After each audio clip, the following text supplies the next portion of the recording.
Ahora tengo el gusto de presentar al doctor Juan Alemán Mori, médico ginecobstetra de la Universidad Peruana Cayetano Heredia, médico asistente del Servicio de Reproducción Humana en el Hospital Arzobispo Loaiza, profesor de la Facultad de Medicina de la Universidad Peruana Cayetano Heredia, ha sido presidente de la Sociedad Peruana de Fertilidad y es miembro de la Sociedad Americana de Medicina Reproductiva. El doctor Juan Alemán nos va a presentar, ¿es realmente útil hacer inseminación intrauterina? Adelante, Juan. Muy buenas noches ya. Muchas gracias, doctor Jaime Seminario, por la presentación. Y quiero agradecer a la Sociedad Peruana de Obstetricia y Ginecología, a su comité organizador, y en la persona del doctor Luis Mesa, por esta invitación. Solicitaron conversar sobre si realmente es útil hacer inseminación intrauterina, ¿no? Realmente, la siguiente, por favor.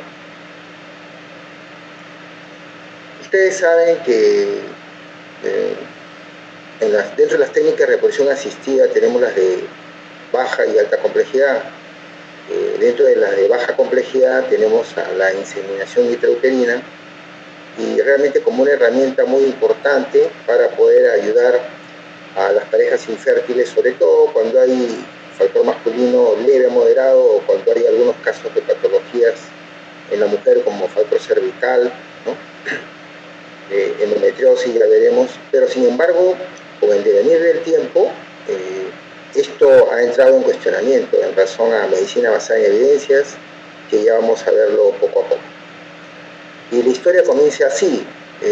John Hunter era un médico escocés que realmente hizo algo bastante importante al reflexionar sobre las cosas que hacía Spallanzani allá por esa época, que se dedicaba a realizar inseminaciones artificiales en otro tipo de mamíferos como eran los canes.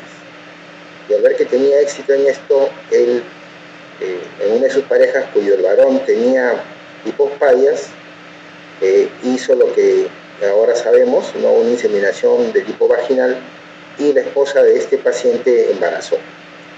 Y de ahí comenzó todo, ¿no? De ahí comenzó todo, lógicamente con perfeccionamiento, ¿no? La siguiente, por favor.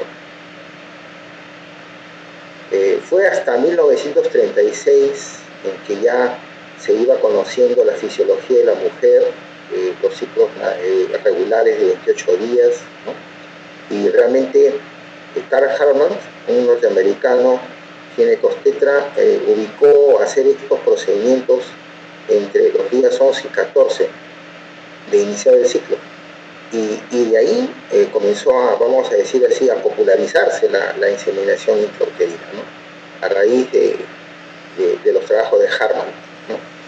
Allá en el siglo XX, en la década de los 30, 40, profesor. Siguiente, por favor. Nos ubicamos igual en el siglo XX, en los 60s, y ya, bueno, se entró al campo de la criopreservación, y se vio la importancia de tener que criopreservar espermatozoides con nitrógeno líquido desde menos 170 grados hasta menos 196 grados.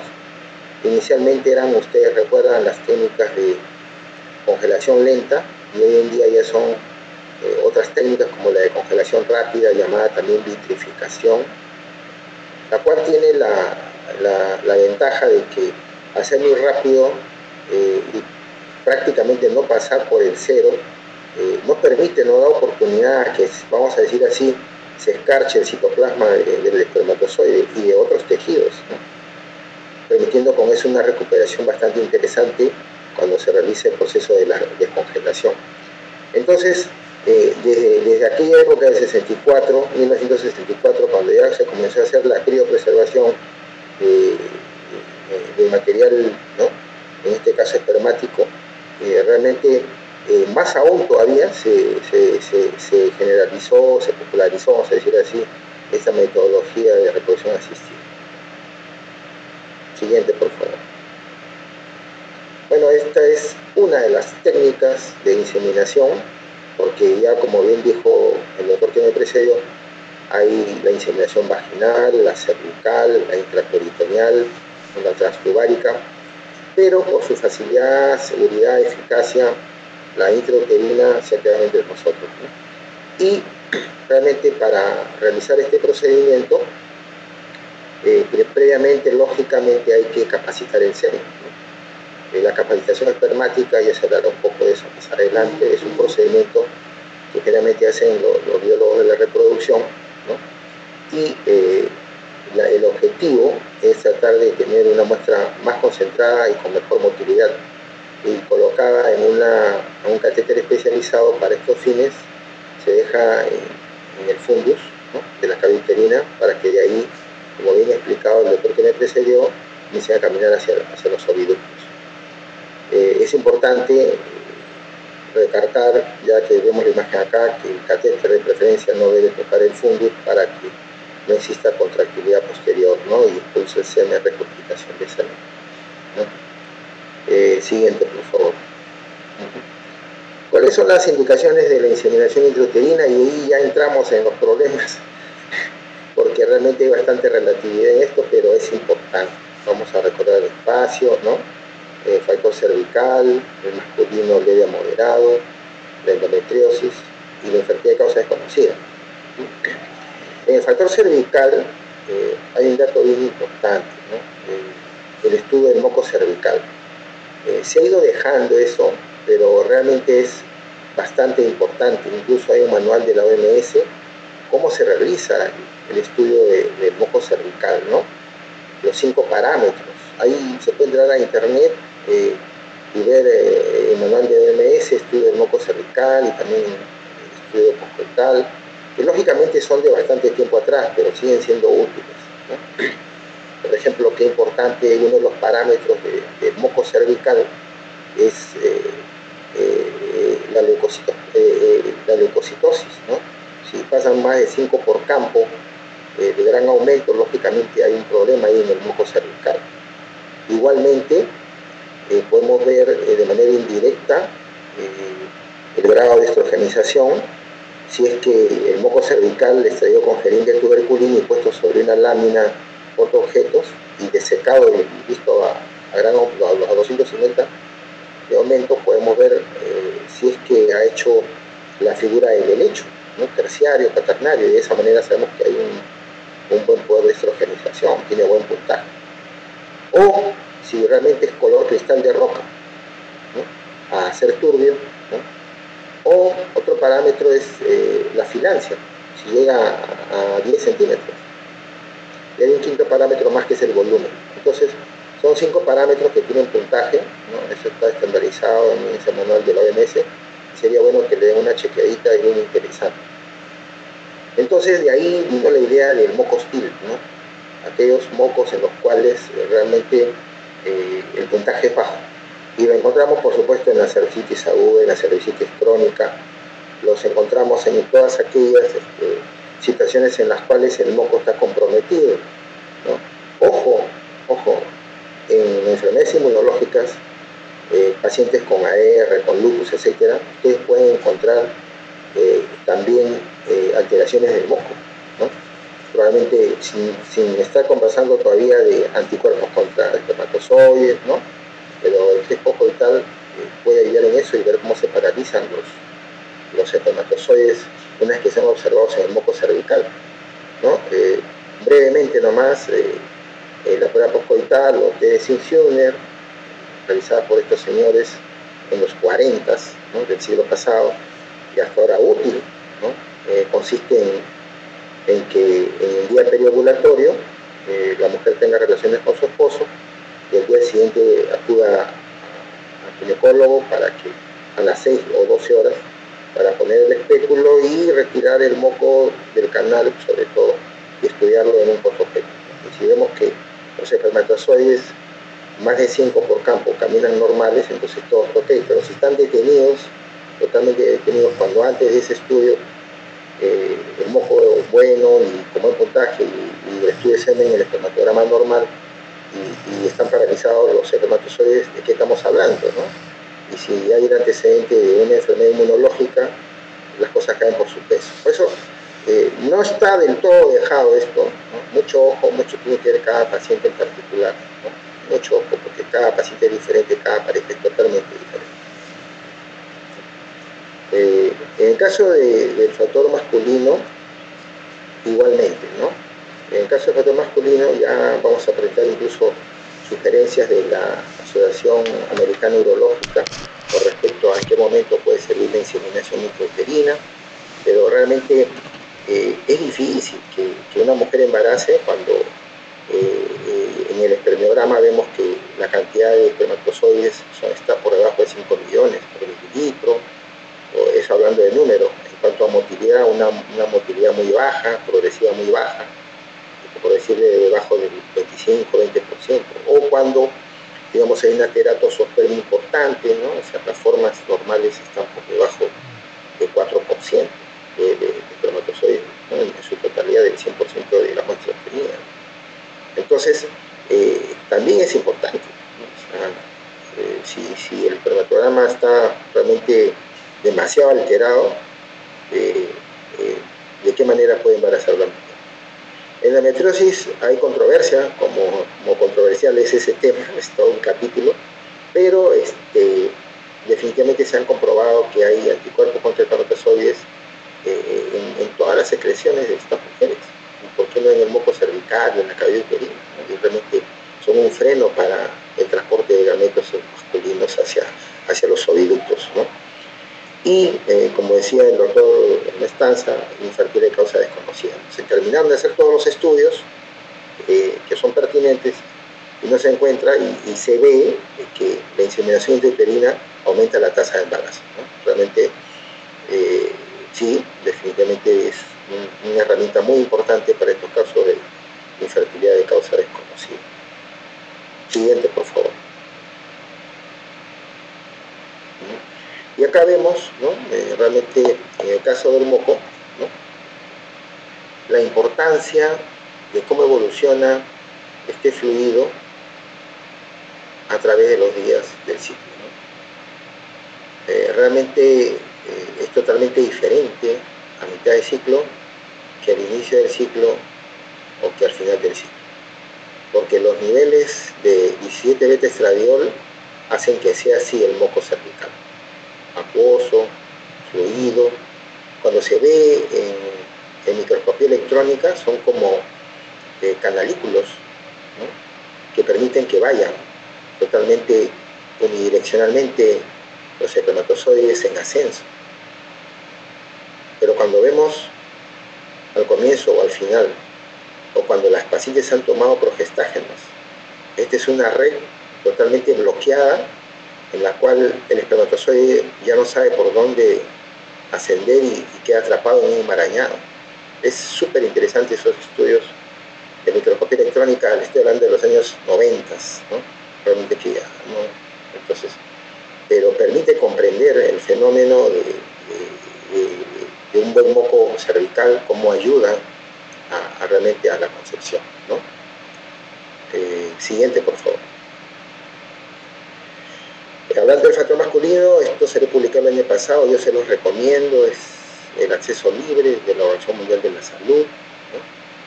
Realmente acá explica muy bien todo sobre el semen humano, sus características, sus números, sus porcentajes, en cuanto a motilidad, concentración, volumen, pH y muchas cosas más. Bastante interesante, es un manual técnico de ingreso libre, ¿no?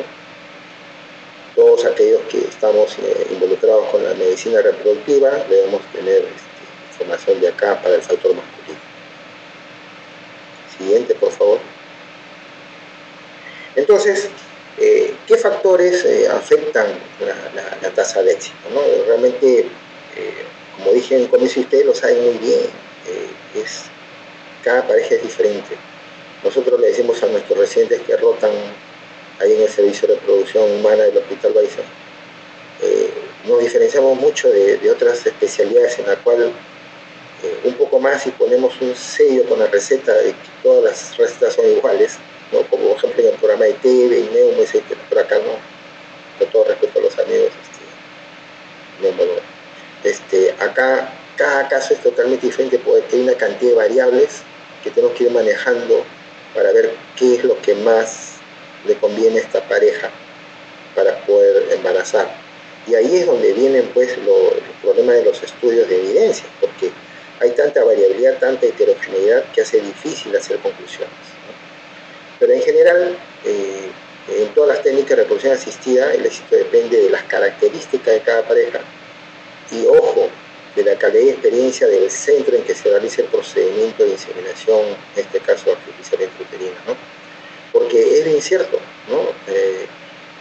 En el caso, por ejemplo, de los amigos biólogos, realmente es un profesional de la salud excelente, pero hacen sus 5 años de biología general. Pero de ahí puede ser biólogo marino, biólogo ambientalista, biólogo de la reproducción, etcétera, ¿no? Y es preferente que estos estudios sean hechos y estos procedimientos por biólogos de la reproducción, ¿cierto? ¿No? Independientes o que estudien en centros. Y que también el centro donde se hagan estos procedimientos sean centros que tengan pues un creditaje importante en cuanto a experiencia y tecnología para realizar las técnicas de reproducción asistida. Es bien importante, ¿no? Que es mejor el swing-up, la gradiente, ¿no?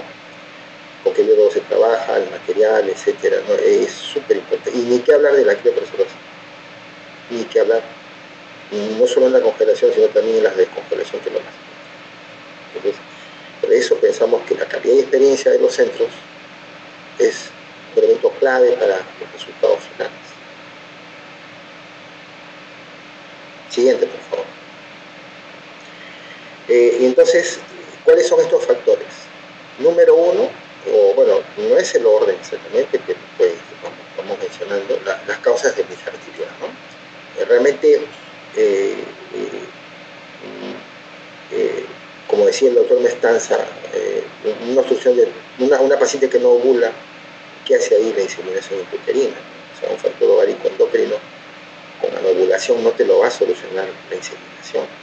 Igual una obstrucción tubaria bilateral proximal o distal no te lo va a solucionar la inseminación intrauterina. Entonces, y ojo que de cada 100 pacientes infértiles, la estadística más o menos camina así, que el 70-75% son multifactoriales y que solo un 25% o hasta 30% es monofactorial.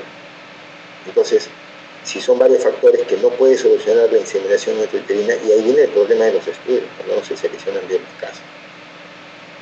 Entonces, en las causas de infertilidad tiene que ver mucho frente a quién estamos para saber si fue patología, ¿no? Definitivamente ya hemos hablado un poco del mucocervical, factor masculino leve o moderado, causa inexplicada, etc., ¿no? La edad.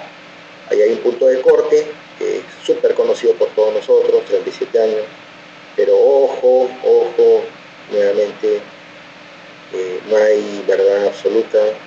Aprendamos a diferenciar la edad cronológica de la edad biológica. Aprendamos a diferenciar. Nosotros que estamos acostumbrados ya de tiempo ver una cantidad importante por día de pacientes infértiles, por ejemplo, es muy diferente que te venga una paciente que vivió hasta por decir, su adolescencia en un ambiente rural donde todo es orgánico, limpio, puro, supuestamente, el agua, el aire, los alimentos, a que nuestras pacientitas que viven en ciudades, en megápolis como Trujillo, Arequipa, Lima, ¿no?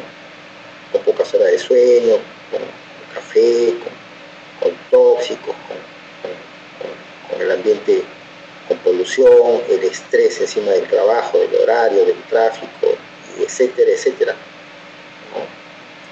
La edad biológica, y uno puede entrar a sitios especializados donde te calculan tu edad biológica, lo que pasa es que no está estandarizada. Y lo primero que te preguntan, tu papá, tu mamá ha tenido enfermedades determinantes como cáncer, ¿no? Como enfermedades metabólicas, etcétera, diabetes, etcétera, ¿no? Hereditarias, ¿no? O tú has sido operado, etcétera, cuántas horas duermes. Entonces te va sumando, te va restando si haces deporte, no haces deporte. La edad cronológica es una cosa y la edad biológica es otra. Y uno, teniendo al frente y en la entrevista, profundizando la anamnesis, se puede dar cuenta con quién está al frente. Duración de la infertilidad. Muchos estudios y me parece bien, hecho un corte de 5 años, a razón de que cuanto más tiempo tiene la paciente de haber sido estudiada, tratada, realmente se empeora el pronóstico, ¿no? Porque se supone que ya ha pasado también por colegas que hacen medicina reproductiva y no la sacan del problema, ¿no? Número de folículos, ¿no? Ya se dijo, ¿no? Realmente el objetivo de la baja complejidad es llegar hasta 3, ¿no? No exponer tampoco a un embarazo múltiple, ¿no? Obteniendo con los esquemas que muy bien presentó el doctor Mestanza, ¿no? Tener 2 o 3 folículos es bastante interesante en un esquema de baja complejidad. Hay pacientes que por lo que más estimulas y le das un buen tratamiento, todo, y le hace farmacogenética, que es un capítulo súper, algo relativamente nuevo, para entender esto de los números de folículos, ¿no? Y número de ciclos de tratamiento, ¿no? Porque realmente acá tiene otro criterio, 3 a 4 ciclos de tratamiento plus máximo. Si todas las variables han estado manejadas y pasamos los 4 ciclos, no tiene sentido hacer un quinto, sexto, etc., ¿no? ¿Y por qué 3 o 4? Porque la eficiencia reproductiva humana, acuérdense, está alrededor del 25%. En el mamífero humano es así. Y cómo se tiene esa cifra mágica es de que si nosotros tenemos en una fila 100 parejas totalmente sana desde el punto de vista reproductivo, pero vamos copiando, le vamos dando su día fértil, de acuerdo a su calendario, y que regresen a los 30 días o 28 días. A ese mes, luego del mes,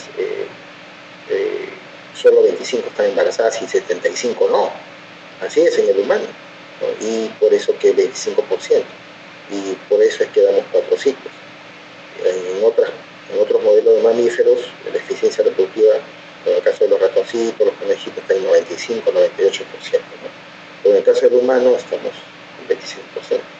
Y eso suma el factor tubario, factor ovario, factor uterino, entonces realmente pues, es una cosa tremenda. Somos malos reproductores los humanos, como reproductores no somos regulares, somos malos. Y por eso que estamos con este tema, ¿no? Siguiente, por favor. Doctor del seminario, por favor me avisa cuando falten 3 minutos, ¿sí? Y entonces comenzamos a ver pues el tema de... Juan, sí, te faltan 3 minutos, ya, por favor. Bueno, ya, gracias, bueno. Entonces, Cochrane ya, esto es recientito, salió el 20, acá está, el 20, ¿no? Y ahí están los autores, léanlo, inseminación intrauterina para su fertilidad hepática. Siguiente, por favor.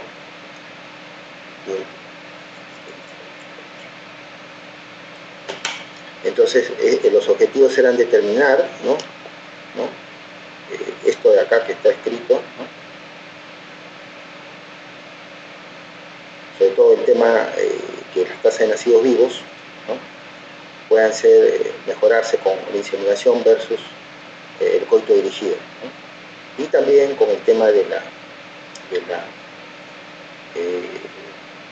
si el ciclo es estimulado natural, ¿no? Los métodos de búsqueda y los criterios de selección, ¿no? Siguiente, por favor. Resultados principales, miren, 2.068 mujeres, ¿no? Y la evidencia fue desde baja hasta moderada. Siguiente, por favor. Y estos 5 parámetros, y los voy a decir rapidito, ¿no?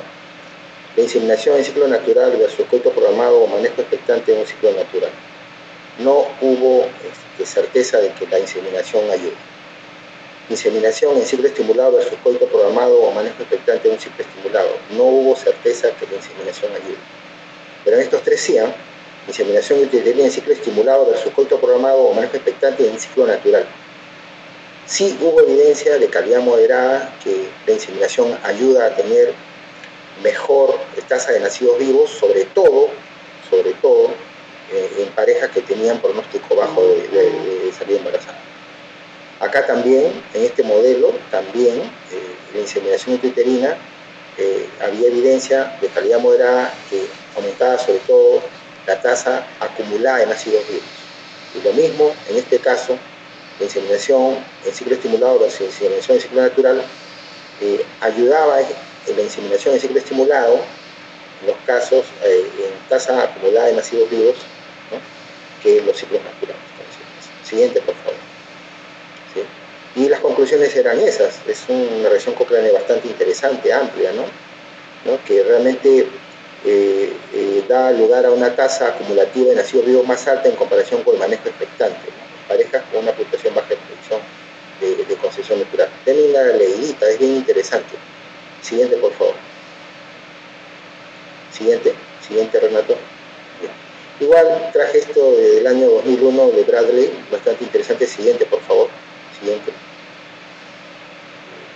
Este es la traducción, efecto recuento total de espermatozoides móviles sobre eficacia y rentabilidad de inseminación de inseminación. Bradley. Siguiente, por favor. ¿No? El objetivo es determinar, ¿no?, si se logra embarazo con IGU y FIP. Comparar realmente IGU con FIP. A ver eficacia y rentabilidad. Siguiente, por favor. Y 1039 parejas infértiles, un retrospectivo, ¿no?, bien interesante. Y miren lo que encontraron, ¿no? Siguiente, por favor. La edad femenina, la gravidez y el uso de inducción de ovulación eran factores independientes para predecir embarazos después de la inseminación. Y en ese tiempo se necesitaban 10 millones como mínimo para que la inseminación pueda ser llevada a cabo, ¿no? En cambio, para FIP solo la edad femenina era determinante. Siguiente, por favor. Y esto fue lo interesante de Bradley, ¿no? Un conteo total promedio de espermatozoides móviles de 10 millones puede ser un valor umbral útil para las decisiones sobre el tratamiento de una pareja con inseminación a FIP. 10 millones. Pero hoy en día, con lo que vamos a ver de la Acción Americana Urológica, 3 millones. Siguiente, por favor, ¿no? Siguiente, Renato. La siguiente, por favor, porque esto lo vamos a poner en castellano. Ahí está, en castellano. Eficacia y seguridad de la inseminación a la tecnología de reproducción asistida, ¿no? Y el objetivo era comparar inseminación con técnicas de reproducción asistida de alta complejidad, llámese FIP o ICSI, ¿no? Y igual es un retro utilizando datos de observación hechos por un grupo chino. Siguiente, por favor. ¿No? Siguiente, por favor. Siguiente, por favor. Siguiente, por favor. Por el tiempo. Y la conclusión de ese estudio es bien interesante. En comparación con 3 ciclos de inseminación, se estimó que un ciclo de sea FIP o ICSI tiene una probabilidad similar de nacidos vivos, pero riesgos ligeramente mayores de gestaciones múltiples, partos prematuros e ingresos a la UCI, ¿no? Entonces, en ese estudio chino de revisión, que ha sido publicado en mayo de este año, era equivalente en tasa de probabilidad de nacidos vivos 3 ciclos de inseminación versus un ciclo de FIP o ICSI. Muy interesante. Puedes pasar las anteriores para ver la referencia bibliográfica, por favor. Ahí está. ¿Ya? Ahí está. ¿No? Yu Han Chu, ¿no? Marzo del 22. Bien interesante. Entren a Fertility y ahí lo van a ver. Siguiente, por favor. Vámonos. Doctor Juan Aleman, ¿puede concluir, por favor? ¿Puede concluir, por favor? Porque ya tiene media hora, doctor. Ya tiene media hora. Ya. Ok. Vamos, siguiente, por favor. Siguiente. Para llevar a casa. ¿Es realmente útil? Nosotros consideramos que sí es útil la inseminación. Lógicamente, hay que ver todo lo de la inseminación. Cuando tengas un factor cervical, un factor masculino leve moderado, tengas endometriosis, y cuando tengas infertilidad de causa desconocida, hay que hacer inseminación en este. Muchas gracias. Realmente el tema es extenso, da para más, pero el tiempo es el tiempo. Gracias, Jaime. Qué ocurrencia. Muy bien, comencemos la discusión, que yo creo que es la parte más importante del tema. Voy a hacerles preguntas, uno por uno. El doctor Requember. Al doctor Requember le quiero preguntar como algo práctico, nada más. Quisiera respuestas prácticas. ¿Qué hacen realmente en su práctica privada? El doctor Requember, esquema de tratamiento de inseminación intrauterina, esquema de inducción, y si usa o no usa soporte fase lútea. El tema de inexplicada, o sea, no hablo de edad, no hablo de ovario poliquístico, inexplicada. O sea, tú arrancas una estimulación, ¿cuál es tu esquema? En corto, por favor, que voy a hacer varias preguntas. Bien, yo creo que respondiendo en corto, pues te diría de que en la mayoría de las pacientes yo utilizo una combinación de inductores orales más HMG o FSH recombinante, por ejemplo el esquema de Friedman modificado, ¿no? Que podría ser el letrozol 5 miligramos diarios por 5 días y de manera concomitante HMG entre 75 unidades diarias y un monitoreo obviamente a los 5 días de la gonadotropina para ver cómo está respondiendo, ¿no? Mi idea con la estimulación es tratar de que haya al menos 2 folículos dominantes para aumentar las probabilidades de éxito, ¿no? Eso es en general, pero como se ha mencionado, cada caso tiene que ser individualizado. Dime, ¿cambias el día de la estimulación con gonadotrofinas? Por ejemplo, ¿puedes comenzar con más dosis o puedes comenzar más temprano o más tarde? ¿De qué depende eso? Sí, yo prefiero comenzar las gonadotropinas alrededor del día 3 o 4, ¿no? Para tratar de reclutar algún folículo más, ¿no?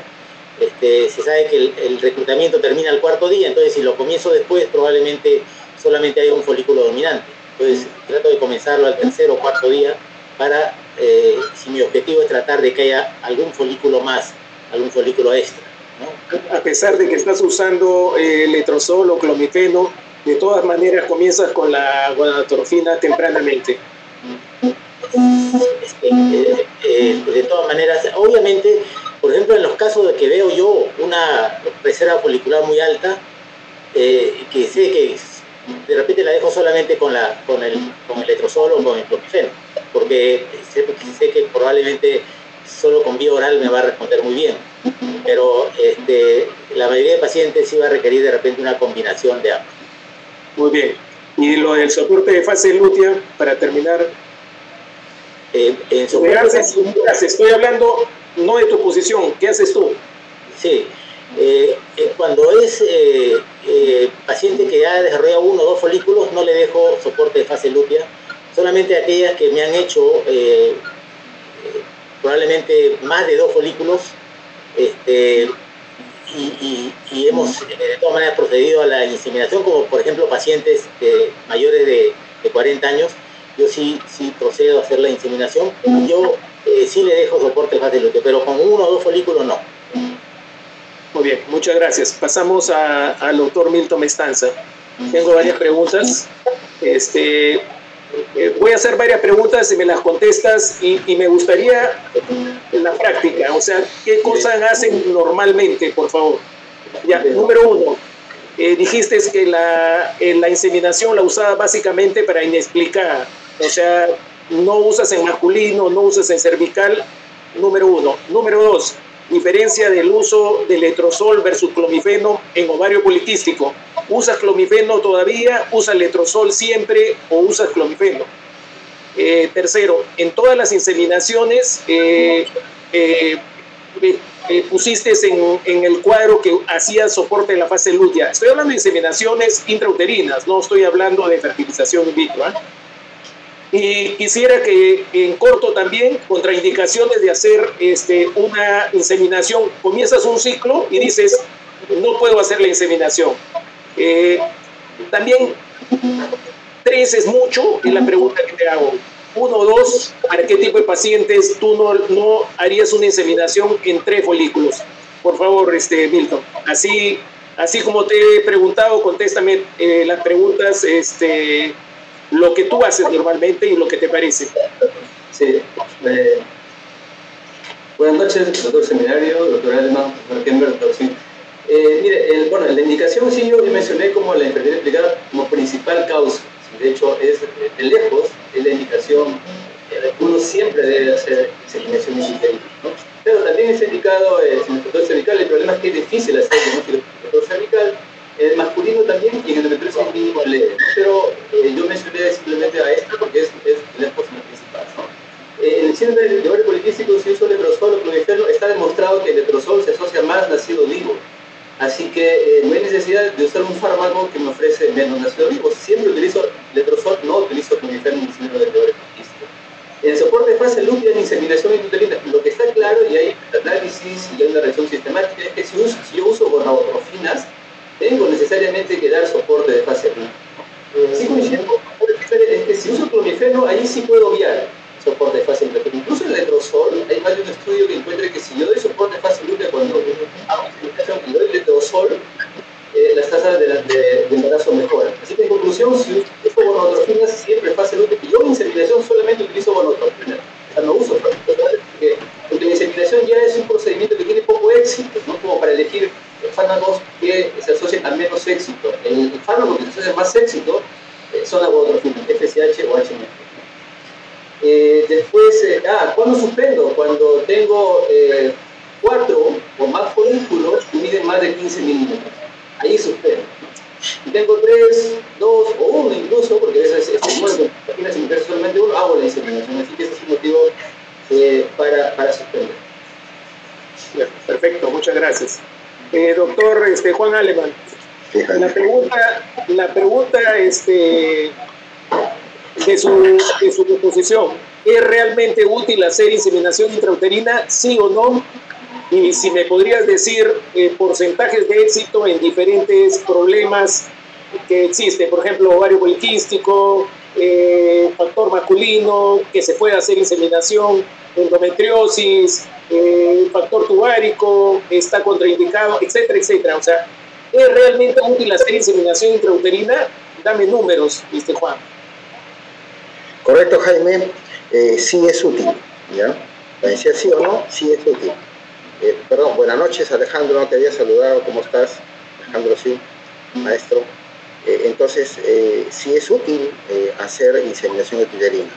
Lo que pasa es de que la data, como bien dicen la mayoría de estudios que presentan, realmente son poblaciones muy heterogéneas, estudios muy heterogéneos, cuyas conclusiones no son tan robustas para decir haz esto es lo otro, ¿no?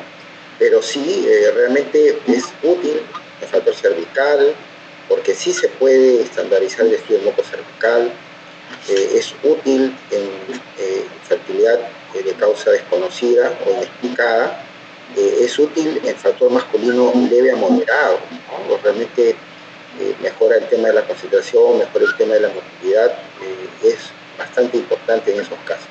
Y hablando de cifras, igualmente caemos en lo mismo, pero por ejemplo tenemos publicaciones de Las Condes y de otros investigadores chilenos, hablando de Latinoamérica, que sube como promedio a 14, la tasa de nacidos 14 por ciclo por mes, ¿no? En el caso de inseminación intrauterina, 14%. Sí. Ya, Juan, ¿en qué pacientes no harías inseminación intrauterina? Cuando tú hablas de 14%, ¿por qué no lo diferencias de acuerdo a edad, Juan? ¿Cuánto te da una paciente de 42 años? ¿Cuánto te da una paciente de 32 años? ¿Cuánto te da una paciente de 25 años? Con un factor, con una reserva ovárica de acuerdo a la edad. Claro, tú me pediste ser concreto y te estoy hablando de... No, te estoy haciendo otra pregunta, Juan. Te estoy haciendo otra pregunta. Ya, ¿cuál es la pregunta? ¿En qué pacientes no harías inseminación intrauterina? Número uno, en todos aquellos casos en los cuales la inseminación intrauterina no va a ayudar. Por ejemplo, factor tubárico, las trompas obstruidas, ¿no? Factor ovárico, la paciente no ovula, ¿no? Definitivamente. En una paciente con mioma submucoso tipo 0, ¿no? Hay que sacarle el mioma, ¿no? O tipo 1 incluso, ¿no? Entonces, en esos casos no haría inseminación, porque hay un tema ahí que la inseminación no me lo va a ayudar. Ojo, también cervicitis aguda, cervicitis crónica, todos aquellos procesos infecciosos de los padres. Y también en la parte masculina, ¿no? Cuando estamos frente a una oligospermia severa, menos de 5 millones, cuando el recuento de la motilidad total está por debajo de 28 o 30 millones de entonces en total de la muestra que va. Así es. Sí, hay que tener en cuenta que son 5 millones que se inseminan, no son 5 millones por centímetro cúbico, ¿no es cierto? Cuando ya está capacitado, sí, cuando ya está capacitado, por supuesto, cuando ya está capacitado. Perfecto. Hay una pregunta para el doctor Requemer del público. Es la única pregunta. ¿Cuál es vuestra experiencia con dihidrogesterona en fertilización in vitro? Bien, gracias por la pregunta. Sí he tenido oportunidad de usarlo ya hace algunos meses y la verdad es que digamos, los resultados buenos en general incluso está apoyado por varios trabajos, ¿no?, que han demostrado de que tiene muy buena biodisponibilidad una vez que se administra por vía oral, la dosis de 10 miligramos 3 veces al día, como un soporte de fase lútea en pacientes que son sometidas a fertilización in vitro con función cuerpo lúteo. O sea, estamos hablando de pacientes que se les ha aspirado y se les ha hecho una transferencia embrionaria, ¿no?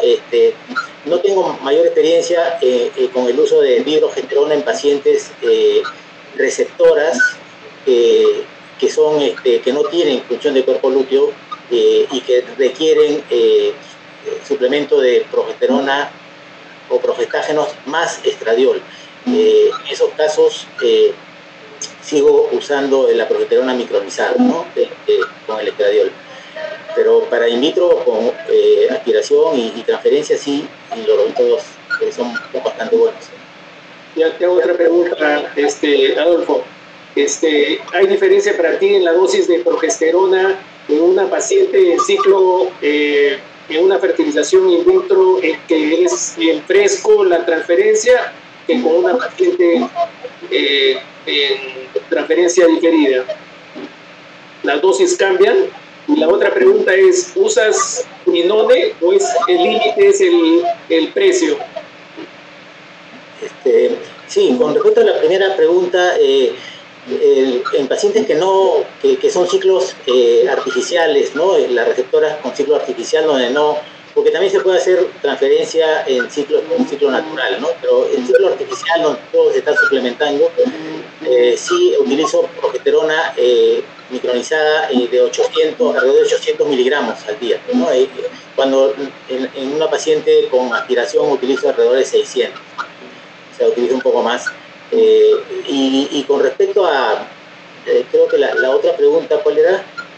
¿Crinone o progesterona micronizada?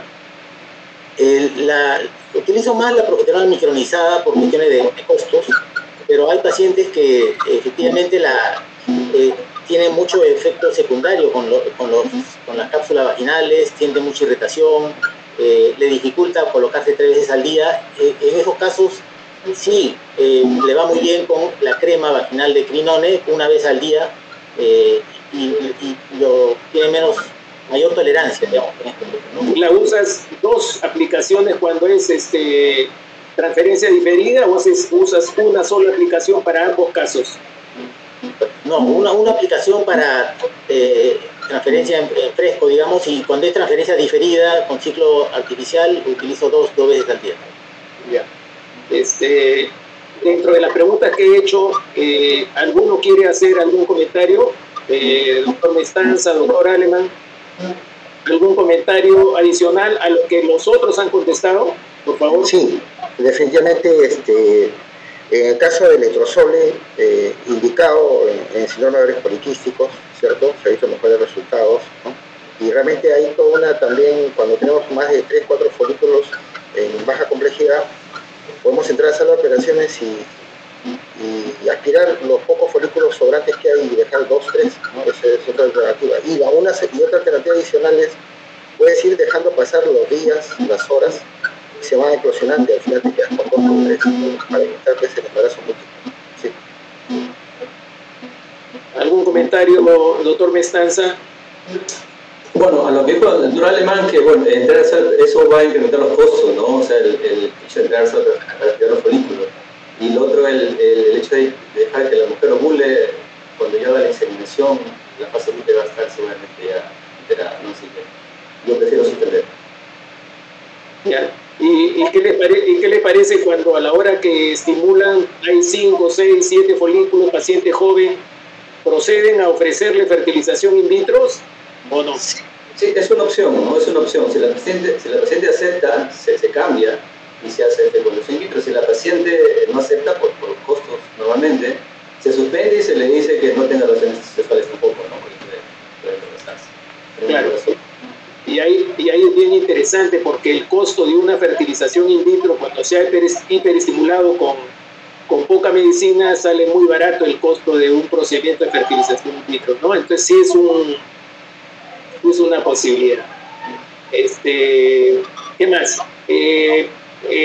Doctor Mestanza, ¿cuándo no hace una inseminación intrauterina? No hablo de contraindicaciones médicas, no estoy hablando de pocos espermatozoides, sino en general, o sea, el concepto de edad, el concepto de cuál es el límite de edad para hacer una inseminación. Por ejemplo, viene una paciente de 42 años, usted le dice, vaya a tener relaciones, le dice, le voy a hacer una inseminación, o le dice que usted tiene que hacer fertilización in vitro.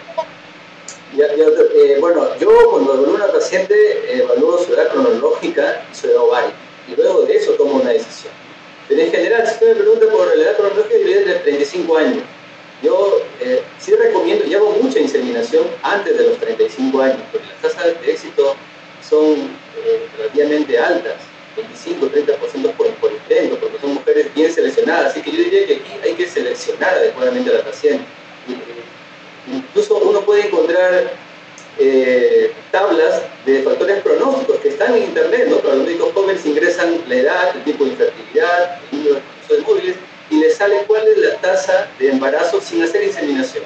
Si esa tasa de embarazo es menor al 30%, hay que hacer inseminación intrauterina, ¿no? Ahora, yo sí no recomendaría hacer inseminación intrauterina después de los 35 años, ¿no? Sobre todo cuando la reserva ovárica está disminuida. Así que personalmente yo hago mucha inseminación antes de los 35 años, y si me preguntan, y si la paciente me pregunta si le recomiendo que haga inseminación después de los 35, mi respuesta suele ser que no. Yo prefiero hacer un procedimiento que me ofrece más, es más caro, es cierto, pero es más exitoso, ¿no? Porque hacer inseminaciones después de los 35 años finalmente va a conllevar un gasto económico y también un gasto emocional, ¿no? Cuando la gente llega a fecundación in vitro, llega con algo más de edad, con menos dinero y con un impacto emocional mayor. Gracias. Adolfo, la misma pregunta, por favor. ¿Cuál es tu límite de edad? O sea, uno le ofrece todo a la paciente, ¿de acuerdo? Y le sugiere qué cosa es lo que le da más éxito y le da los diferentes pasos. ¿A qué paciente tú dices, señora, no haga inseminación intrauterina? Edad, en edad. Mira, en edad definitivamente por encima de los 38 años, ya no les hago inseminación. Por encima de los 35 sí les sugiero a la paciente pasar a procedimientos de mayor complejidad, porque la calidad de los óvulos va bajando a medida que pasa el tiempo. Pero hay pacientes que quieren hacer 1 o 2 intentos con inseminación y se va a perder 1 o 2 meses, pues para mí no está contraindicado, se puede hacer, pero mi sugerencia siempre es tratar de convencerla de ir a alta complejidad. Perfecto, yo les agradezco a los 3 expositores por sus excelentes presentaciones. Ha sido muy interesante las exposiciones, los consejos y las respuestas a todas las preguntas. Le doy pase al doctor Alejandro Xu para que pueda concluir, pueda cerrar la reunión. Bien, vamos a cerrar la reunión. Quisiera hacer una última pregunta y en principio los felicito a los 3 ponentes, han respondido en todas las expectativas de acuerdo a las ponencias que le han dado. También felicito al doctor Seminario, ha sido muy incisivo como moderador y también como entrevistador, debería estar haciendo entrevistas por televisión. La pregunta que tengo que hacerle es, cuando se inició la era de la inseminación intrauterina, se hacía con semen fresco. ¿Alguno de ustedes 3 en experiencia lo ha hecho? ¿Lo está haciendo? Este tipo de proceso.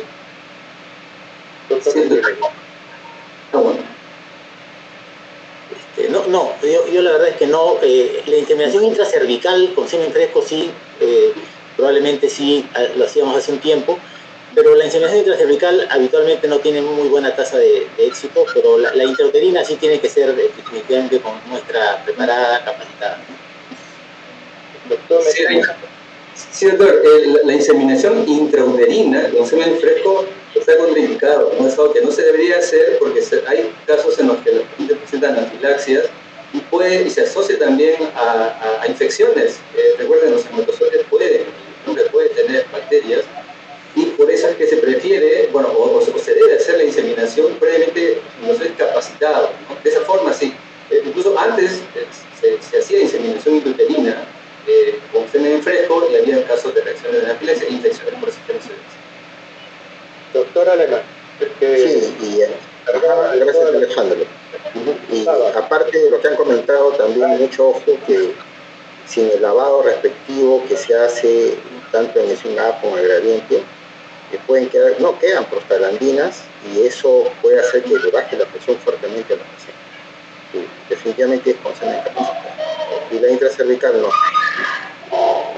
Muy bien, agradezco el tiempo que han dispensado ustedes para el éxito de este progreso, y doy por concluida la sesión. Gracias a todos, gracias Jaime por tu moderación. Muchas gracias a todos, hasta luego. Gracias, nos vemos.